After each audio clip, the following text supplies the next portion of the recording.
is exactly why your avoidant ex abruptly left the relationship, started dating someone new, and discarded you like you didn't matter. Now, obviously, if you're going through this, you are going to be devastated and you're probably still processing, trying to make sense of everything. If you're struggling with this, I want you to watch this video. I promise you'll find it helpful.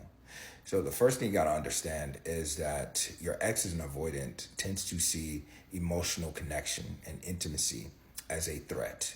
To them, it feels like they are about to lose their freedom and they're about to lose their sense of self and identity. And naturally, that drives them into fight or flight mode. Now, a lot of times this has nothing to do with you. This has more to do with how they were raised and some of the expectations that they developed based on the relationship that they had with their caregivers. But this can feel emotionally abusive because most times you're trying to get closer to them and they pull away.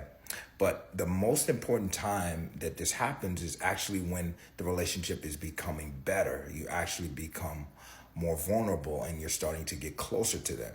Naturally, you start to have or expect more from them emotionally, whether that's communication, whether that's to support you when you're going through difficult things. And so with that raise of the bar, or basically you're expecting more from them, they retreat.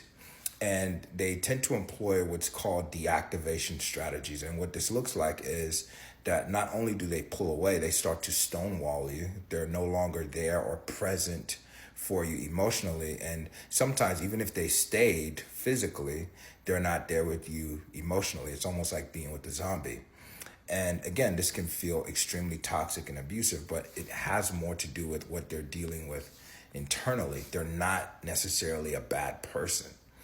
And so when they employ these deactivation strategies, a lot of times they'll eventually break up with you so that they get their freedom back. And what they're most naturally going to do is to engage in meaningless connections or more short-term bonds that don't have high expectations. So it's almost like they leave you, who was the person who cared about them the most, who poured into them the most, because they feel a sense of guilt that they will never be able to meet you where you need them to meet you. They'll never be able to give you what you truly deserve. So they engage with people who, in some sense, are lesser than you or expect less than you did, and this feels more comfortable to their nervous system.